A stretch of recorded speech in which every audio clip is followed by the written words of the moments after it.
Café com Política de hoje, nós vamos conversar ao vivo com o ex-presidente da República, Luiz Inácio Lula da Silva, do PT.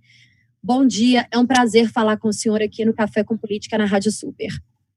Bom dia, Thalita. O prazer é meu falar com você, falar com os ouvintes da Rádio Super e, sobretudo, falar com os ouvintes do programa Super.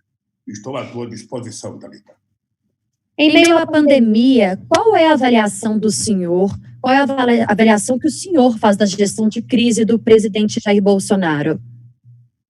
Olha, o problema é que o Bolsonaro é a própria crise, né? Um cidadão que tem a pachorra de publicar um Twitter, um fake news sobre o SEASA de Belo Horizonte, sabe, vazio, tentando mostrar que estava vazio, ou seja, se levar em conta que aquele estava em manutenção, que o pessoal não estava trabalhando, e depois pede desculpa, ou seja, ele está acostumado a fazer isso o tempo inteiro. Solta os Twitter dele, solta as brincadeiras dele, solta o fake news dele, e depois, com a maior disfarçatez, pede desculpa. Ou seja, na verdade, o que ele quer é continuar enchendo a sociedade de mentiras, de brincadeiras e de inverdades no tratamento de uma questão séria como a questão do coronavírus. Eu acho que nós temos que ter muita solidariedade com as pessoas que estão sofrendo, com as pessoas que estão infectadas, muita solidariedade às pessoas que já perderam parentes, e ter em conta que o governo federal ele tem o papel de coordenar as ações, ou seja, ele tem a obrigação de coordenar a atuação de 27 governadores, de 27 secretários de saúde estaduais, tem que coordenar, junto com os governadores, a atuação dos prefeitos, porque toda essa gente irá funcionar muito melhor se tiver uma coordenação centralizada, se tiver liberação de recursos com facilidades, para que os prefeitos possam trabalhar, para que os governadores que queiram trabalhar possam trabalhar. Ou seja, não é hora de nenhum governador, não é hora de nenhum prefeito ou de qualquer pessoa fazer qualquer brincadeira com uma pandemia dessa gravidade que ninguém sabe aonde pode parar. O que a gente sabe é que está matando mais gente do que a gente jamais poderia supor que fosse matar.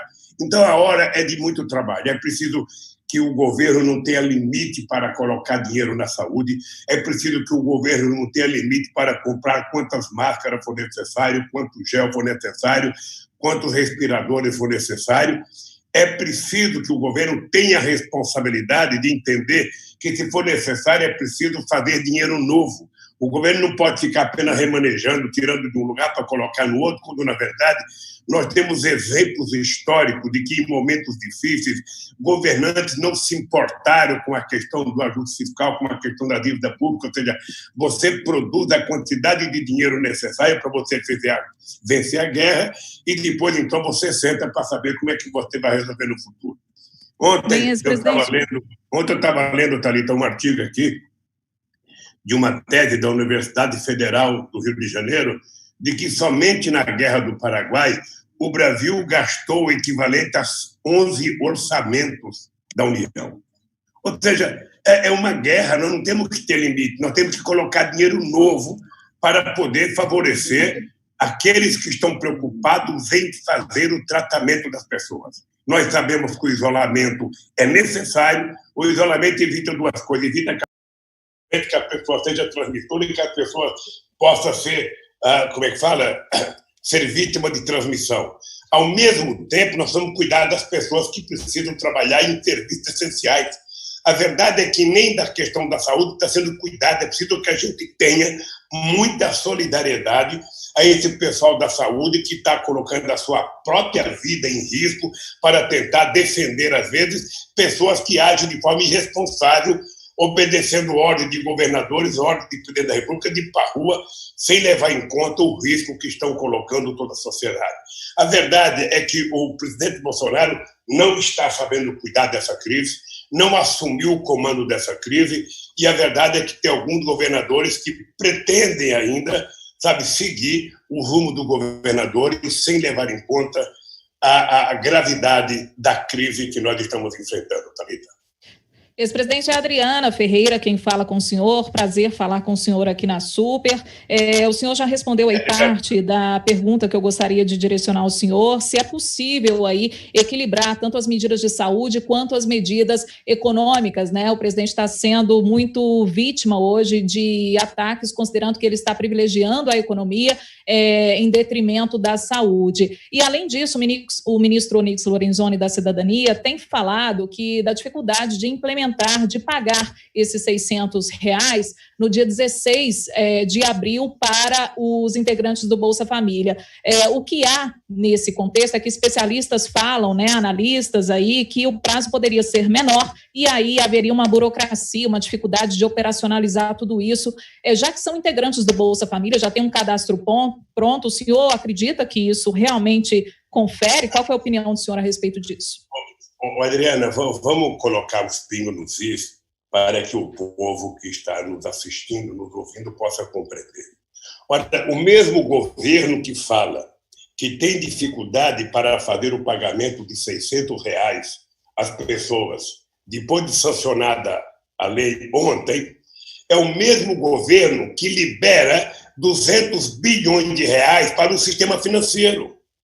É o mesmo governo que libera 75 bilhões, sabe, no mesmo dia, para salvar as empresas financeiras, tipo XP e outras, sabe, que estão quebrando. O governo não mede nenhum sacrifício para salvar essas empresas e o dinheiro aparece na hora, sem nenhuma contrapartida.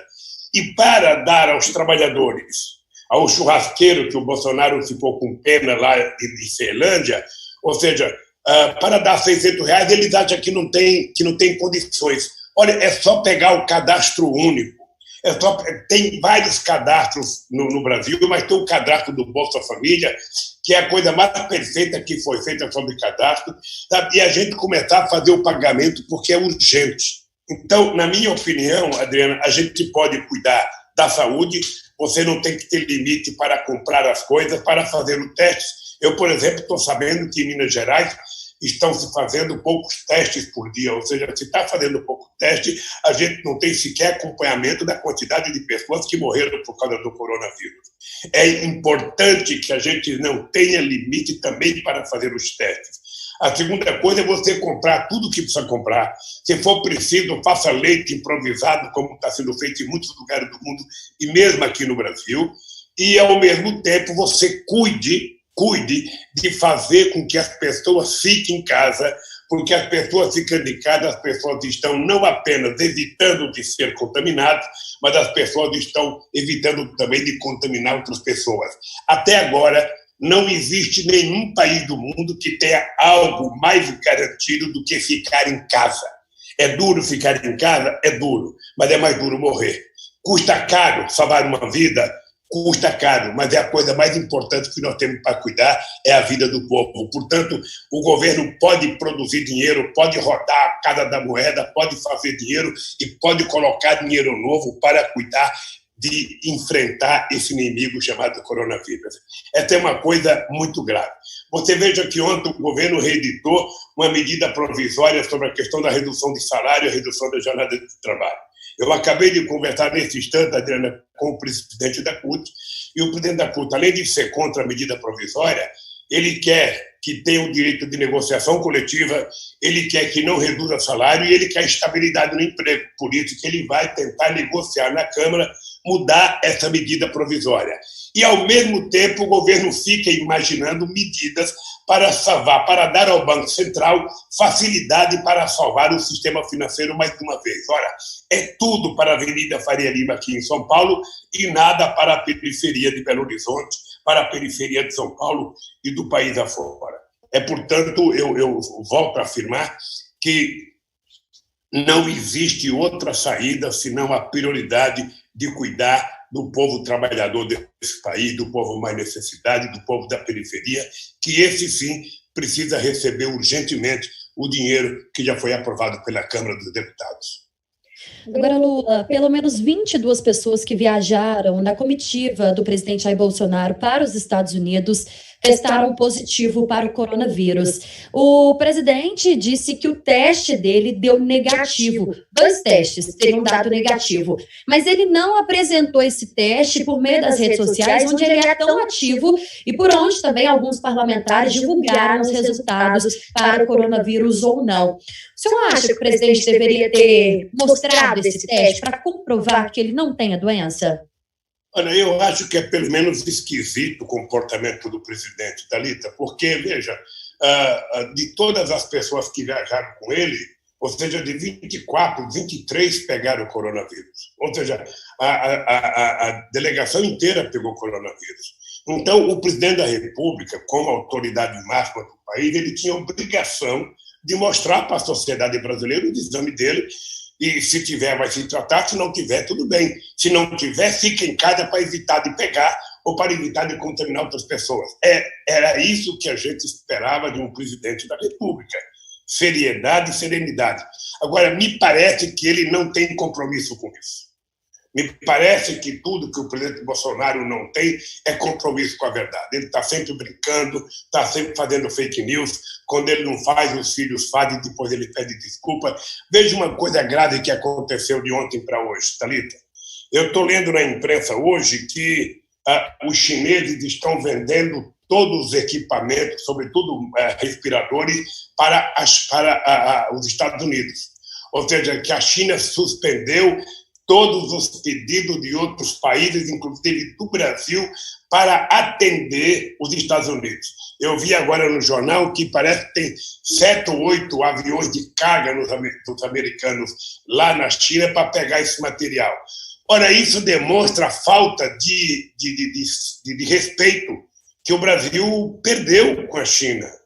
Não é possível que o Brasil tenha encomendado e a China, alguém da China, um empresário qualquer, tenha vendido para os Estados Unidos e não tenha vendido para o Brasil. Isso significa que o Brasil não está sendo levado a sério. É preciso que o Brasil fale com a China e o Brasil, mantenha o direito de receber aquilo que comprou. Porque senão nós vamos ficar mais desmoralizados ainda, nós vamos ficar mais preocupados ainda e as pessoas vão ficar com mais incerteza. Porque nós somos uma sociedade hoje, no mundo inteiro, com muita incerteza, porque ninguém sabe o que vai acontecer. Ninguém sabe. A gente só sabe de notícia que aumentou a morte na Espanha, aumentou a morte na Itália, aumentou a morte nos Estados Unidos, talvez voltou um pouco na China, de que está aumentando a morte em São Paulo. Ou seja, em Minas Gerais, os dados que nós temos são frágeis. São frágeis porque não tem, teste, são frágeis porque tem um monte de gente que não foi ainda ou seja, anunciado se foi coronavírus ou não que levou as pessoas à morte, ou seja, até essa debilidade na comunicação de quem é vítima ou não, aonde estão essas pessoas, a gente não tem, porque me parece que alguns governantes não tiveram a preocupação. Nesse aspecto, eu quero dizer que quero dar os parabéns ao Calil, porque me parece que o prefeito está tomando as atitudes corretas, enfrentando a situação de frente, e dizendo para as pessoas que querem evitar a doença, fique em casa. Fique em casa, que é a melhor possibilidade de você evitar de pegar o coronavírus. Depois a gente vai resolver como é que a gente vai sobreviver. Mas o grande problema é ficar em casa agora. O Bolsonaro critica muito a imprensa, ele acusa jornalistas e veículos de o perseguirem a todo momento. O senhor também criticava a imprensa. Qual a sua opinião hoje? Olha, você sabe que eu sou muito crítico à imprensa na questão da política, mas eu já disse, a segunda vez que eu vou dizer, com você a terceira, é que a imprensa tem feito um papel extraordinário na cobertura da crise do coronavírus.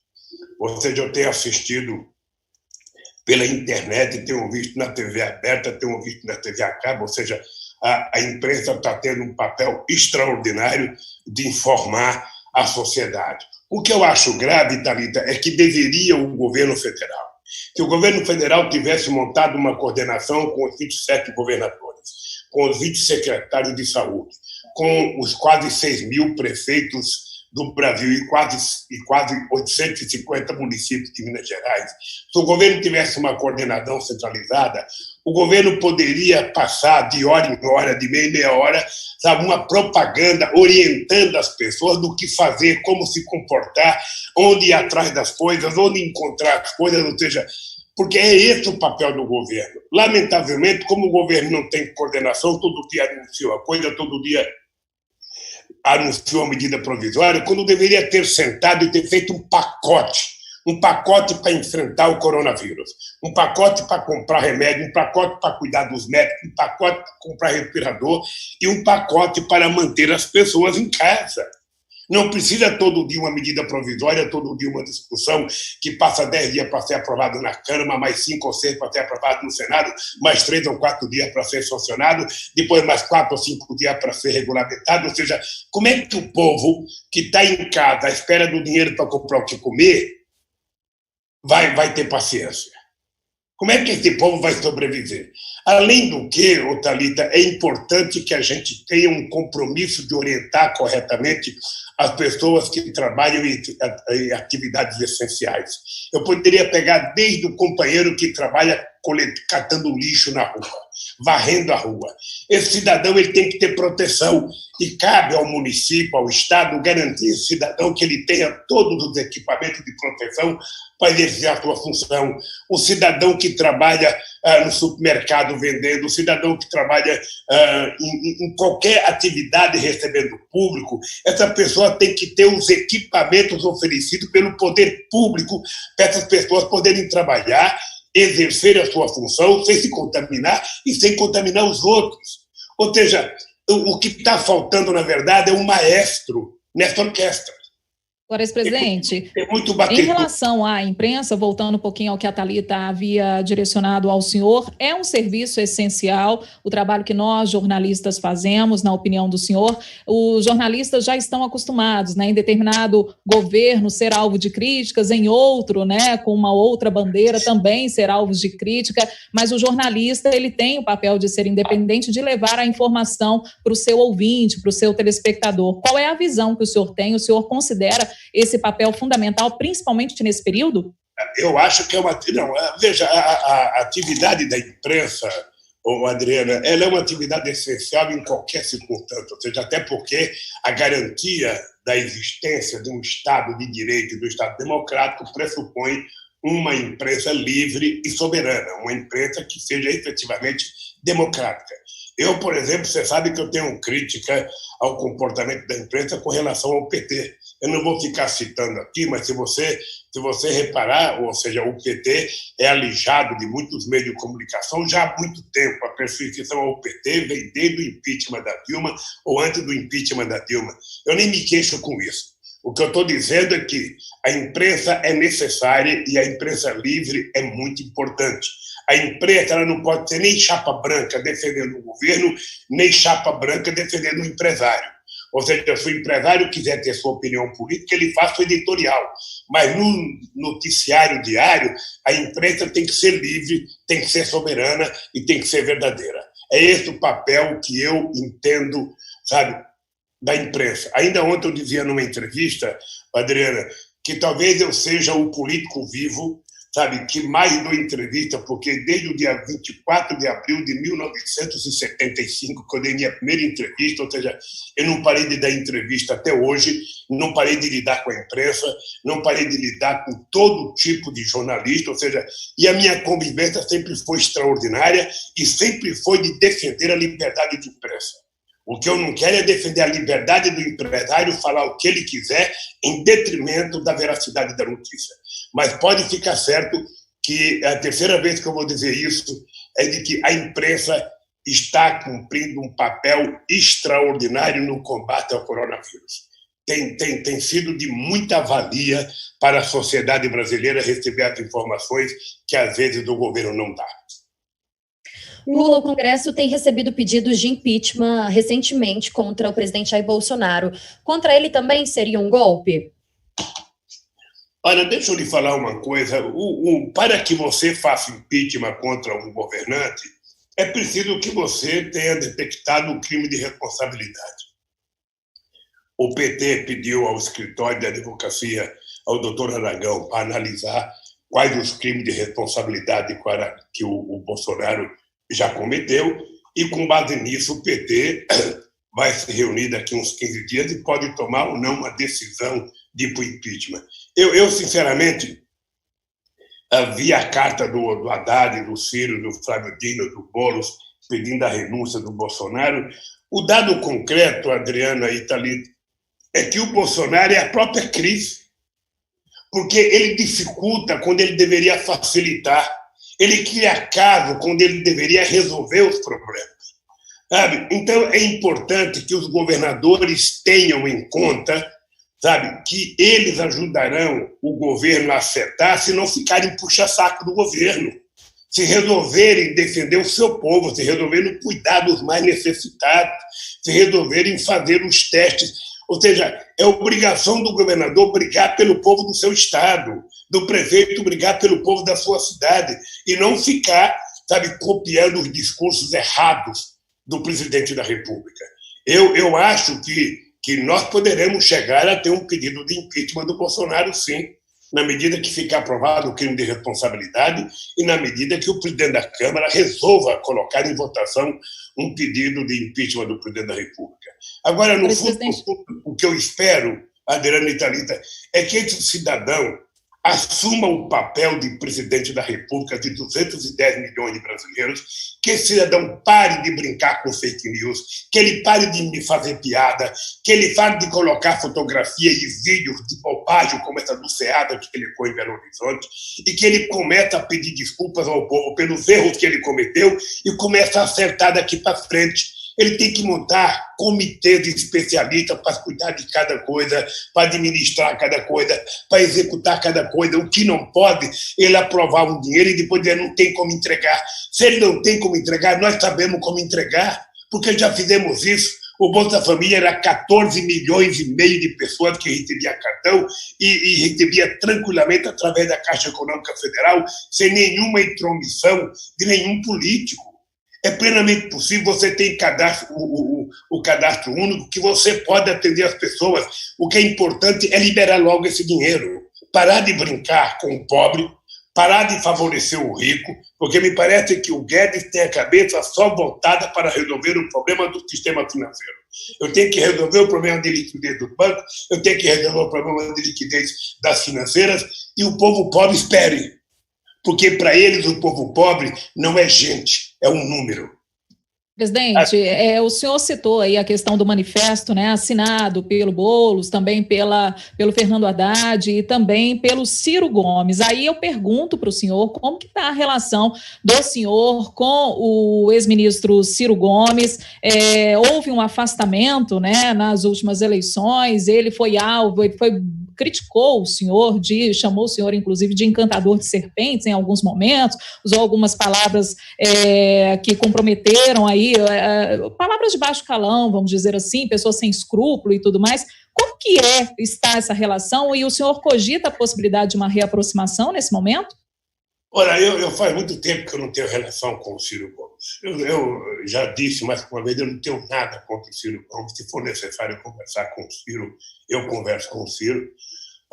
O Ciro, todo mundo sabe, ele muitas vezes é destemperado, não é a primeira vez, ele já fez isso em todas as vezes que ele foi candidato, e dessa vez ele resolveu ocupar o PT, ou seja, o PT tinha um candidato em primeiro lugar na pesquisa, o PT tinha um candidato que poderia até ganhar as eleições no primeiro turno, e ele resolveu achar que o PT não deveria conversar com outros partidos porque deveria apoiar ele. Não tem sentido isso, não tem nenhuma explicação esse comportamento do Ciro. Mas, de qualquer forma, eu compreendo a política e acho que nós temos que continuar conversando independentemente de divergências menores. Ou seja, eu tenho respeito pelo Ciro porque o Ciro trabalhou, me ajudou no governo. Em qualquer momento a gente pode se encontrar, pode conversar, ou seja, não tem uma hora certa, não tem um dia certo, mas isso está em aberto. Presidente, ainda sobre o coronavírus, eu queria pedir para que o senhor fizesse um resumo das ações feitas pelo governo até aqui em dois pontos. Primeiro, para a saúde do cidadão e segundo, para a economia. Eu não entendi, Thalita. Eu queria que o senhor fizesse, por favor, um resumo das ações feitas pelo governo até aqui em 2 pontos em relação ao coronavírus. O primeiro ponto, para a saúde do cidadão, e o segundo ponto, para a economia. Thalita, com relação à saúde do cidadão, veja, nós temos muita dúvida, nós temos muitas contradições, nós temos muito diz que diz. Você veja que nós passamos quase que um mês à espera que o ministro da Saúde dissesse que o presidente estava errado em pedir para as pessoas não ficarem confinadas em casa. Ou seja, um mês praticamente nessa discussão, e o ministro da Saúde, com muito custo, conseguiu dizer mais ou menos, mas não disse ainda categoricamente. E no dia seguinte, o Bolsonaro vai e desmente. Ou seja, porque assim, ele fala uma coisa de noite, de manhã ele faz outra, depois ele fala outra de noite, de manhã ele faz outra, e no meio do dia vai pedindo desculpas. Então, na questão da saúde, nós ainda estamos com dívida com a sociedade brasileira. Nós ainda não fizemos, sabe, uma testagem que possa nos dar a garantia de saber quem está ou não está, sabe, contaminado. Nós ainda não temos essa testagem. Nós estamos ouvindo falar, já faz 20 dias, que vai vir não sei quantos milhões de testes, não sei quantos milhões. Até agora não veio esses testes todos para fazer para as pessoas. Ainda somos um país com pouca testagem. Nós somos um país que todo dia reclamamos. Eu estava vendo nos jornais agora que um estado como São Paulo, que é o mais rico da federação, que tem 1.400 respiradores, é preciso pelo menos o dobro para atender a necessidade. Nós sabemos que não tem respirador na maioria dos estados, nós sabemos que tem deficiência de leito na maioria dos estados, e nós sabemos que o pessoal que está na saúde está com problema de saúde. Eu estava vendo na imprensa esses dias, só entre o Sírio-Libanês e o Alberto Arte, que são 2 dos principais hospitais do Brasil, tem 405 funcionários afastados. Então, ainda estamos muito devedores na questão da saúde para o povo. O povo precisa saber mais e o povo precisa ter mais certeza do que o Estado está fazendo por ele. Do ponto de vista econômico, Thalita, a gente já vinha com uma crise econômica antes do coronavírus. Quando chega o coronavírus, é como se tivesse começado uma guerra. Ora, quando começa uma guerra, você não tem limite orçamentário. Numa guerra, você vai gastando o que for necessário para vencer a guerra. Você imagina quanto que o Roosevelt gastou para poder salvar, sabe, acabar com a Segunda Guerra Mundial. E foi a Segunda Guerra que resolveu o problema da economia dos americanos. Você imagina quanto que a Rússia gastou? Ou seja, o Brasil não tem que ter limite. Ou seja, nesse momento em que a produção não está acontecendo, o que nós temos que fazer? Nós precisamos produzir dinheiro novo para garantir que pequeno e médio empresário possam pagar seus funcionários sem dispensar os funcionários. Nós precisamos garantir dinheiro novo para ajudar aqueles setores que querem pagar a folha de pagamento dos trabalhadores. E nós precisamos fazer investimento em outras áreas do Brasil. Poderia estar investindo em infraestrutura. Ora, vamos arrumar dinheiro para colocar investimento em infraestrutura. É preciso parar de olhar o déficit público e olhar na dívida social que nós estamos tendo com o povo. É esse o que nós temos que fazer, sabe? Acontece que a nossa equipe econômica parece uma equipe de contadores que estão prestando contas aos nossos credores, quando, na verdade, nós temos os grandes credores brasileiros, é o povo brasileiro, e que nessa crise tem mais uma dívida do Estado. Uma coisa importante, Thalita e Adriana, saber o seguinte: está ficando provado que quanto mais forte for o Estado, mais chance de resolver o problema tem o Estado.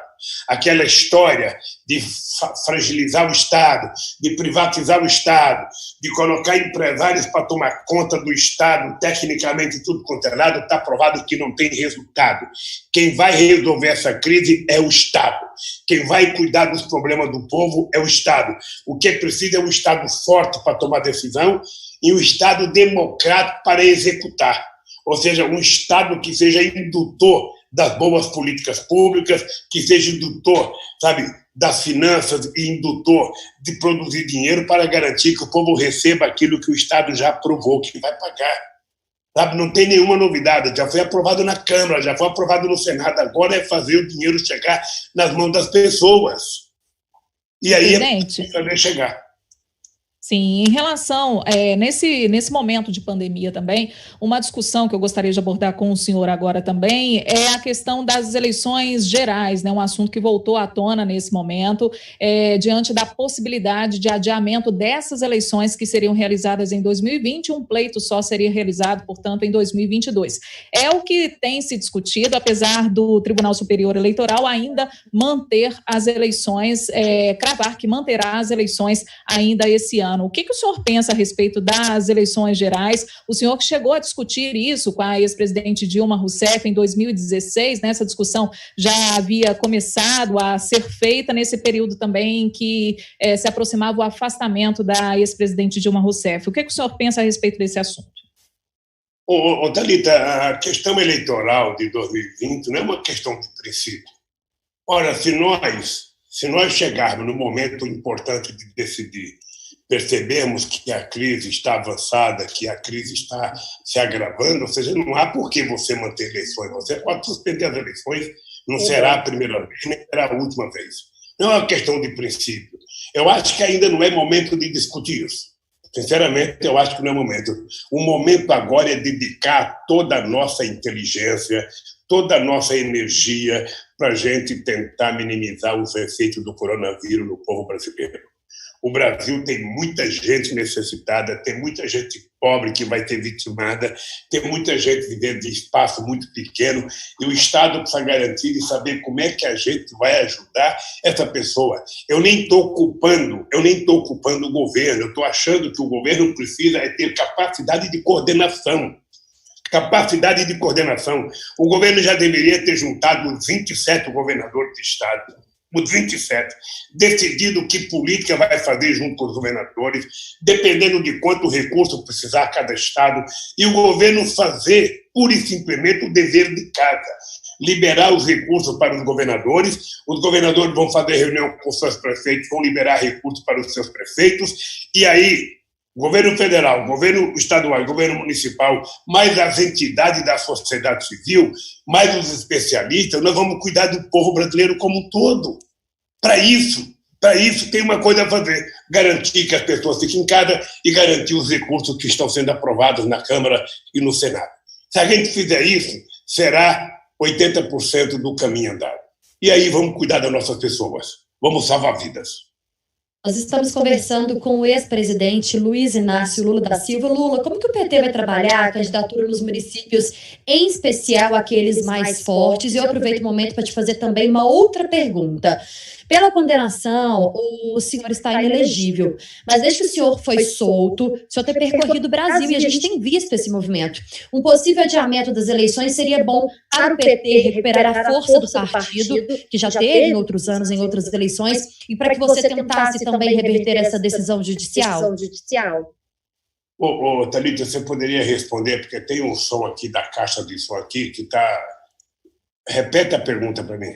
Por favor. Vou te fazer duas perguntas. A primeira delas é como que o PT vai decidir pelas eleições municipais, vai trabalhar as candidaturas nos municípios, em especial aqueles mais populosos.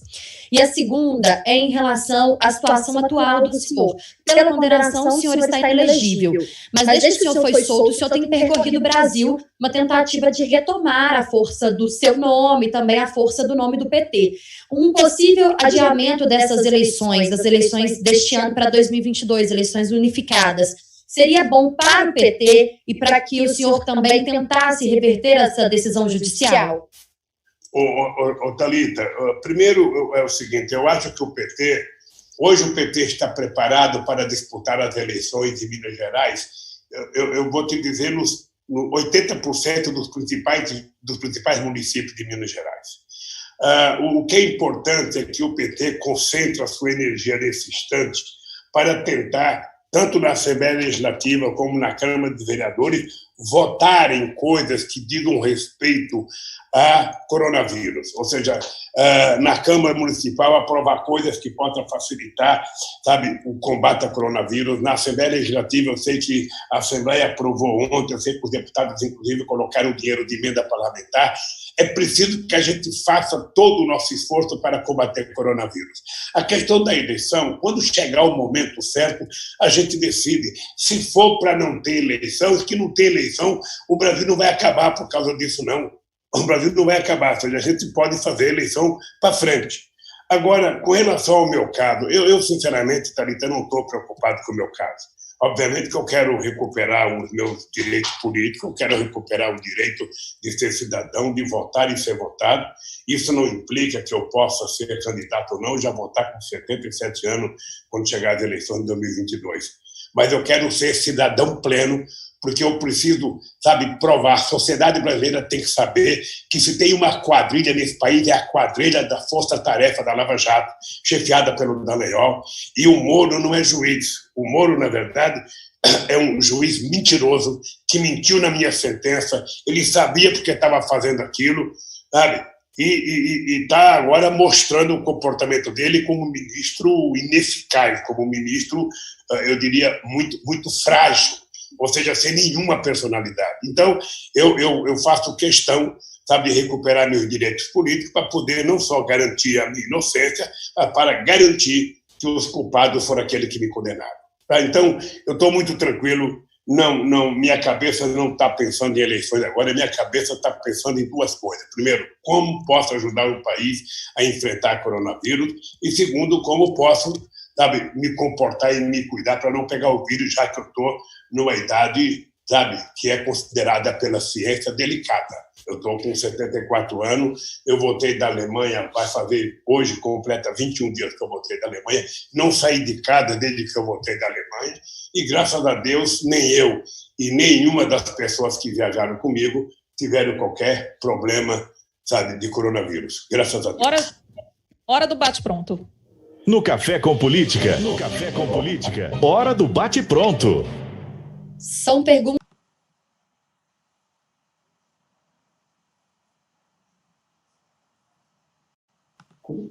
Estou pronto, querida. Ok, vamos lá então. Presidente Jair Bolsonaro. Olha, o Jair Bolsonaro, sinceramente, não poderia ser presidente do Brasil. Impeachment, golpe ou não? Olha, veja, eu acho que se cometer crime de responsabilidade tem que sofrer impeachment. Lava Jato. A Lava Jato, ela teve, na verdade, uma especulação política muito grande, uma exploração.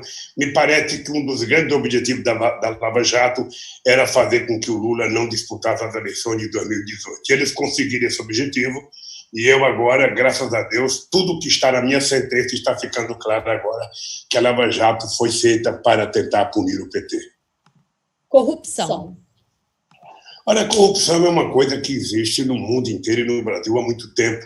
O que você precisa fazer é combater a corrupção sem punir as empresas. Ou seja, você pode punir o dono da empresa, mas tem que permitir que a empresa continue trabalhando, gerando emprego, gerando salário e gerando renda para as pessoas.